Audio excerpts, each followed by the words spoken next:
No, not at all. Not at all. I've been proven right. I mean, I've been absolutely proven right. Yes.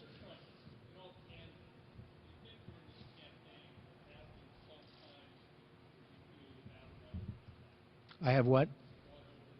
I don't think so at all. I mean, I look at the polls. I can only go by the polls. A new poll came out, 32%.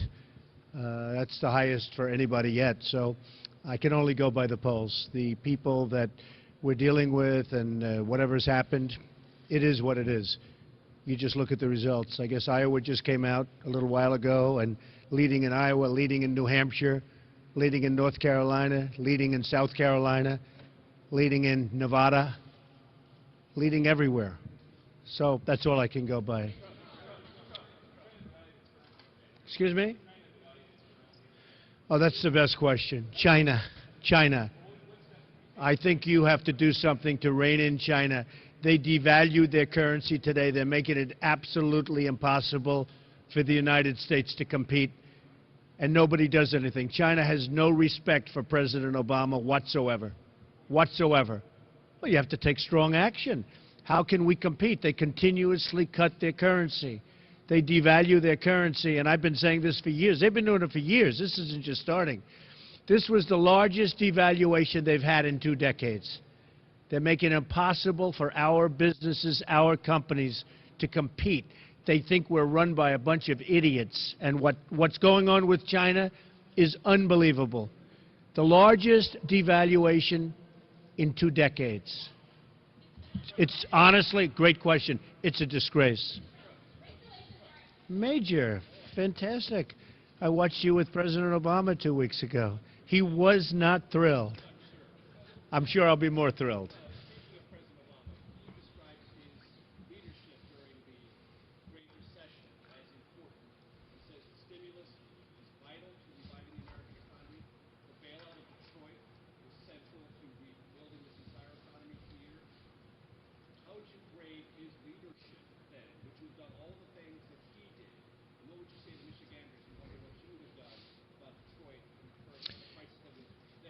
Very fair question. There are 2 ways of looking at it. You could have let it go and rebuilt itself through the free enterprise system. You could have let it go bankrupt, frankly, and rebuilt itself, and a lot of people think that's the way it should have happened, or you could have done it the way it went. I could have done it either way. Either way would have been acceptable. I think you would have ended up ultimately in the same place. Yes, ma'am. Race relations are at an all-time high or all-time low? Well, that's certainly, yeah. Jobs, spirit. There's no spirit. Well, certainly I would. But in terms of what would you do to address the, and really they are at, I don't know about all time, but certainly they're doing very poorly. You look at what's going on in every place. I mean, every place. And we have powder kegs all over the country waiting to explode. You need spirit, esprit de corps, cheerleading, and you need jobs. We have to take our jobs back from China. We have to take them back from all these other countries that have taken our job. That's why when the question was asked about China, it's just terrible. It's just terrible what's happening. More jobs are going to go. Yes, ma'am. Well, I think so. I think we're going to do very well with a lot of votes. We're going to do very well with the Hispanic vote. We're going to do great with the women vote. If you look at in Nevada, they did the poll, and I'm leading in the Hispanic vote because I create jobs, and I will be creating tremendous numbers of jobs. So I think we're going to do great. And then the women's health issues, I'm for that. I watched Jeb Bush give the worst answer the other day. I think that is going to be his 47%. Romney possibly lost the election. There are a lot of reasons, frankly, that he lost. But one of the big reasons was his 47%. That was a disaster. I think that Jeb's answer the other day on women's health issues is a disaster for him. And I don't think, now he then went and he said he misspoke. How do you misspeak about that? I will be great on women's health issues. I cherish women. And I will be great on women's health issues, believe me. Oh, hello, David. You have said right now you're going to be great on women, you're going to be great on China, you're going to be great on ISIS, you're going to be great on jobs. Hopefully everything. Fine. We haven't heard a lot of specifics.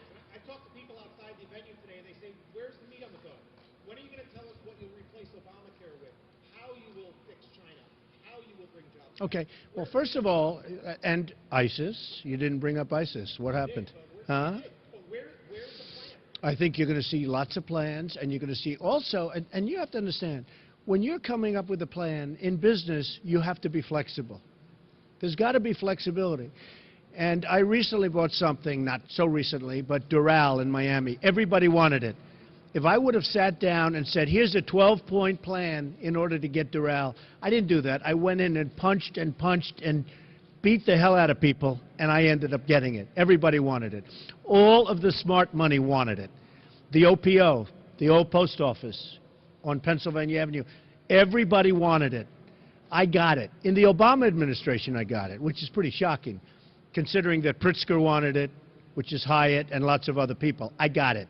And I got it because I know how to get things. I know how to get things done. You can't sit down and say, well, I'm going to come up with a 19-point plan to get the old post office and create it into a great hotel on Pennsylvania Avenue.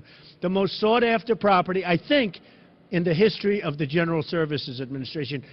Trump got it. I'm not an Obama person. You probably heard that.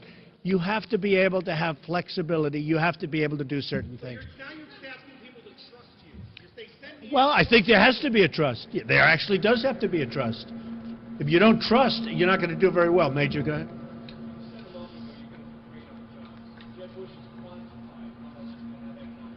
Jeb Bush doesn't have the energy to be great on jobs.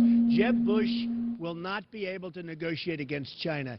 Jeb Bush will not be able to negotiate against Mexico. Jeb Bush with Mexico said people come in, they come in, it's an act of love, okay? It's not an act of love. We need a wall. We need a wall. You see what's happening with illegal immigration. And in all fairness, if it weren't for me, they wouldn't even be talking about illegal immigration. You see Kate in San Francisco. You see what happened yesterday in California, which was horrible. The whole situation with Jeb Bush, with his act of love, it's not working. And I took a lot of heat that first week, and then people realized I was right, and they apologized to me.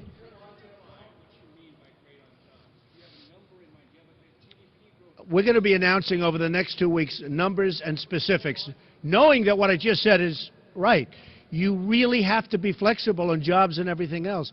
But we'll be, and I'm going to be speaking about it later, we're going to be taking jobs outside. We're going to be taking them away from China, away from all of these countries that are stealing from us. I mean, they're stealing our base, our money, our manufacturing. We're going to be bringing them back into the United States. And I'm going to be talking about this. Ford, as an example, is building a $2.5 billion automobile plant in Mexico. How does that help us? I went to the Wharton School of Finance. How does it help us? They're spending $2.5 billion to build a car plant in Mexico. Cars and trucks and parts are going to go all over the place, but they're coming into the United States, no tax. How does it help us? Except they'll be closing plants in Michigan and lots of other places. So we're going to be talking about, we're going to be bringing back jobs to the United States. Yes, sir.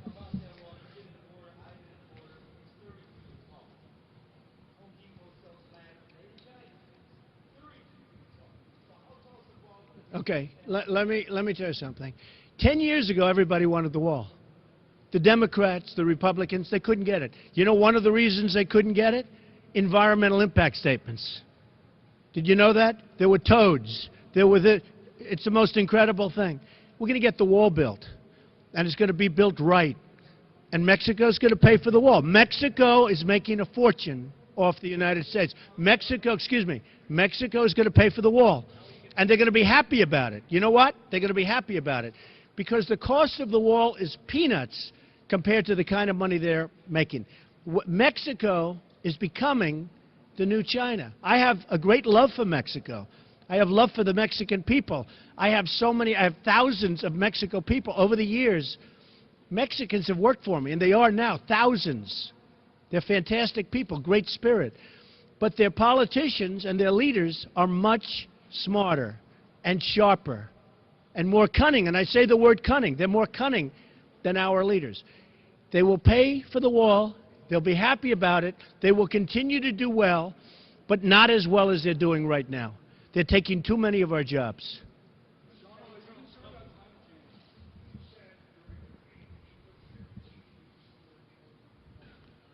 Third party.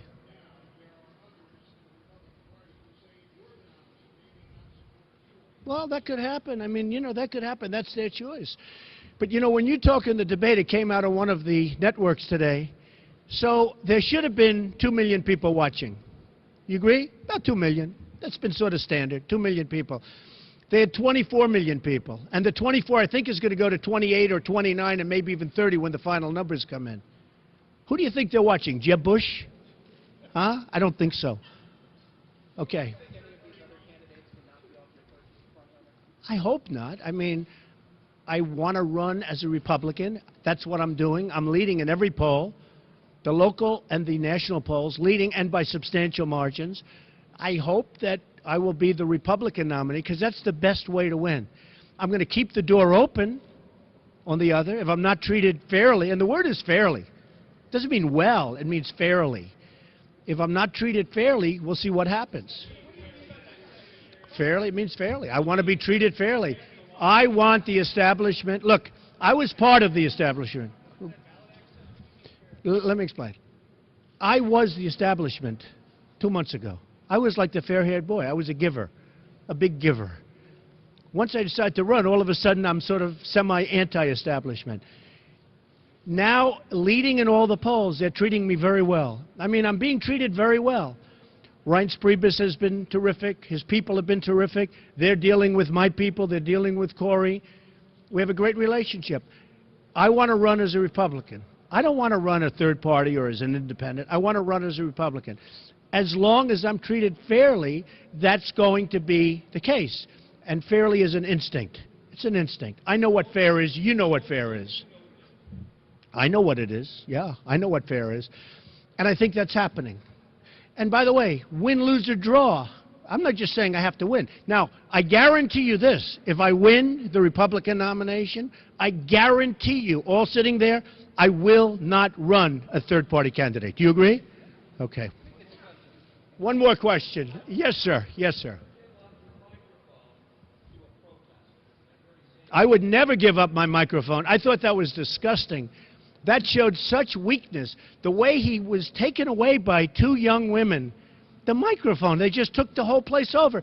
And the audience, which liked him, I mean, they were him. They're saying, what's going on? How can this happen? That will never happen with me.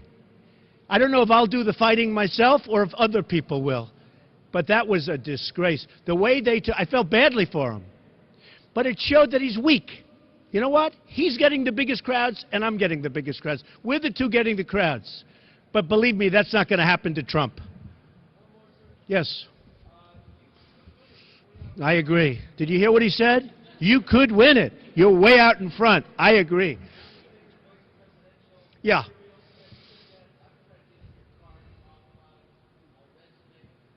You want to be what, vice president? Oh, now his question's no longer as good. He had great credibility until he said that. Now it's like, where did he come from? Okay, go ahead, one more. Go ahead.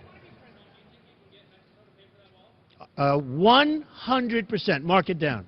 100%. Okay? Ladies and gentlemen, thank you. We'll go make a speech, and then you go home. Have a good time.